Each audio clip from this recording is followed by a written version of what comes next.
Hello AS, welcome to your first biopsychology video with me. This is also already your second to last one, so you'll only have two videos. This is the first one and one next week.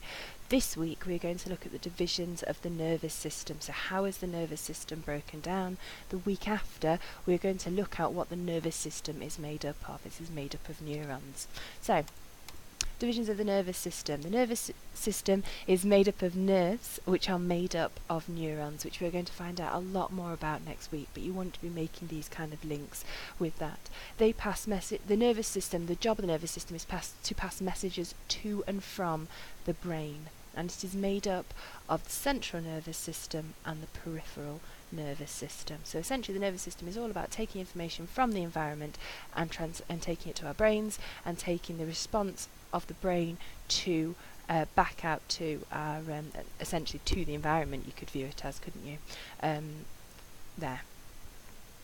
So we've got the central nervous system and the peripheral nervous system. It's unlikely you'll be asked to define the nervous system. What you will be asked is to tell me what the central nervous system, peripheral nervous system is made up of and what is their functions. So the central nervous system controls all behaviour, regulates physical processes, and the brain is made up of the brain and spinal cord, and the brain is involved in all conscious awareness. So the central nervous system controls behaviour and regulates the body's physical processes or physiological processes, and it is made up of the brain, which is involved in all conscious awareness, and the spinal cord, which we'll come to in a moment. The brain is made up of two hemispheres, which communicate via the corpus callosum, and so the left and right hemisphere, and the corpus callosum is the bit in the middle, which helps the two hemispheres communicate. The left hemisphere is responsible for everything on the right side of the body, and the right hemisphere is responsible for everything on the left side of the body. So if I'm moving my left hand, which I am doing now on the desk, I promise, I know you can't see it, but if I'm moving my left hand, it is my right motor cortex that is telling my left hand to do that, and vice versa, and that is called something called lateralization, which we look at in more detail in A2. There are 4 lobes within each hemisphere. So there's the left frontal lobe, the right frontal lobe, the left temporal lobe, the right temporal lobe, left and right occipital lobe, and left and right parietal lobe. And each one of those lobes have certain parts of the brain, parts of those lobes have certain functions, and that is called localization. Before, they used to believe the whole of the brain was was involved in all functioning. Now we know that certain parts of the brain, we can pinpoint them because they are involved in certain functions and certain processes. Again, A2, localization. And you've got the spinal cord. So there's SCN is made up of the brain and the spinal cord, and the spinal cord takes messages from the peripheral nervous system to and from the peripheral nervous system to the brain. So the peripheral nervous system, which we're going to look at in a minute, takes a message to the spinal cord saying it's cold. The spinal cord takes that to the brain. The brain says, well, move your arms to put your coat on. So the spinal cord takes that sends that message to the muscles, which then pick up the coat and put it on. So information is going to and from the brain via the spinal cord to and from the peripheral nervous system. They both interact. And the spine is made up of spinal nerves, and of course wherever the spine is damaged, as you know, then that stops that functioning. So if the spine is damaged quite low down, then probably it will be the legs and the lower part of the body that stops working. If it's damaged slightly higher up, then possibly the rest of your body, your arms, you won't be able to control the movement. And finally, if the brain stem itself gets damaged, which is kind of the bit between the spinal cord and the brain, so if it gets damaged high enough up, then you can't move any of your body, and if it's high enough up, then you can die because you're not able to control basic functions such as heartbeat and so on. Okay, there is the brain, there is AO2 content, the A2 content. This is an extension. You've got the motor area, which is in the frontal lobe, which controls voluntary movements, and they discovered this by stimulating the brains of dead frogs and then getting them their legs to move around. And there's something called in a process called logical order, which means that the areas in the brain are all in the motor cortex, and the motor area in the frontal lobe are all matched together. So, for example, the part of the brain in the motor area which controls the fingers is right next to the part of the brain with the motor cortex which controls the hand, which controls the arm, and so on and so on.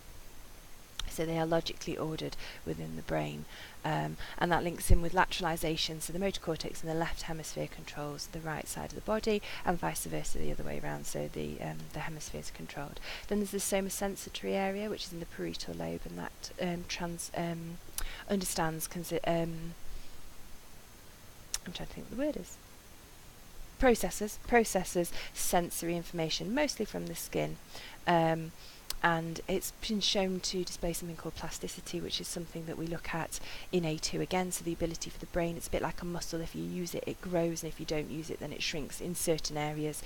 And in this particular area, the somatosensory area, where it processes sensory information, we found that it's much larger in Braille readers because they have to use a really detailed very minor differences in sensory information to be able to read, because they can't do it visually. So that part of the brain is much bigger. And again, that fits with lateralization. Something that we see in the left visual field is processed by the right somatosensory area in the right hemisphere.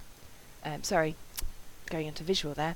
Something that we feel in the left arm. So if the left arm feels cold, the right side of the brain processes that. Then we've got the visual area, which is in the occipital lobe. So think about opticians, occipital, and that's involved in processing imagery, and again links in with lateralization. Image in the left visual field is processed by the right hemisphere, and vice versa. Please don't panic if you're not getting this. This is an A2 extension. I am sharing A2 information with you to make your life easier at A2. Then we have the auditory area, which is in the temporal lobe, and that analyzes acoustic information. So basically sound, and again that is lateralized. Something you hear in the left ear will be processed by the right part of the brain. And then there are the language centers. There is no lateralization here, only localization. So all of those, but above those, there are examples of lateralization and localization. So this particular part of the brain does a particular function, and the left controls the right, and so on. Whereas in language centers, it is not lateralized; it is only localized. So there is certain area in the left hemisphere only, not the right hemisphere, called the language centres. There's Broca's area and Wernicke's area. In Broca's area, which is in the left frontal lobe, that controls speech production. And the Broca, the guy who discovered this area, had a patient called Tan who could only say the word tan, and that's because there was damage in this part. He waited till he died, did a post-mortem, found that there was damage in this area, which he went, I'm now going to name that after me, Broca's area, not Tan's area, note, Broca's area, and that's to do with speech production. So if this is damaged, then we can't produce speech. If it's working normally, then we are able to produce speech. Wernicke's area is in the left temporal lobe, so these are only in the left side, so localized but not lateralized, and that's to do with speech comprehension. So that's why you're understanding what I'm saying currently. I'm following it fully, of course. Broca's area allows me to say this stuff, and Wernicke's area allows you to understand it in detail. So that's some A2 stuff. The more you know. It can still be used at AS, so it's worth being aware of, but it's also preparing you for A2 too. Right, peripheral nervous system. So we've just spoken about the central nervous system, which is the centre of the body. If you think about the central nervous system, in the centre is your brain and your spinal cord. The other part of the nervous system is the peripheral nervous system. You think about periphery. If you heard of peripheral vision, it means on the edge. So the peripheral nervous system is the edge. It is around the central nervous system, and it takes information to and from the central nervous system to the central nervous system about the environment around us, and from the central nervous system telling our body what to do. And that is divided up into the autonomic and the somatic nervous system. The autonomic nervous system, and I always remember the word auto, is all about homeostasis, so it's involuntary behaviours that we can't control in any way at all. So they are automatic things that happen, like breathing, which obviously is a little bit mixed, but if we go with breathing, heart rate, pupil dilation, anything like that, it is all automatic things that happen, and they are mostly motor things, so they're mostly actions that happen. And the autonomic nervous system is made up of chains of neurons running along the spine. Now there are inner neurons and outer neurons within the spine. and they make up the sympathetic and the parasympathetic nervous system. So inner is the sympathetic nervous system and outer is the parasympathetic nervous system. So the autonomic nervous system, which is involved in involuntary actions, is then made up of the sympathetic nervous system and the parasympathetic nervous system as well. And as you know, the sympathetic nervous system readies us for fight or flight, and I need to have a quick review of your notes on that one so you know a bit more about it. And the parasympathetic nervous system returns you to normal, so through homeostasis brings you back to your base level. Okay, and the somatic nervous system is all about voluntary movement, and I've highlighted, so like I highlighted the auto to remember it's automatic, involuntary. With this one I have highlighted the S and the M because this is all about sensory information coming in and motor movement being sent out. So sensory this peripheral, the nervous system, takes in sensory information to the brain and sends out motor instructions from the brain as well. It's made up of 12 pairs of cranial nerves, which means nerves that directly run out of the brain, and 31 pairs of spinal nerves, so nerves that come out of the spine. And if you have a look in your booklet, there is a picture of a real nervous system that has been dissected. And that's the nervous system that's inside you currently, and that's what it looks like. You can see the nerves running off. And there we go, we've got sensory information comes from the environment, and then it sends it to the brain, and then the brain responds and it sends the motor information back out to the skeletal muscles, so the motor information allows us to move our muscles.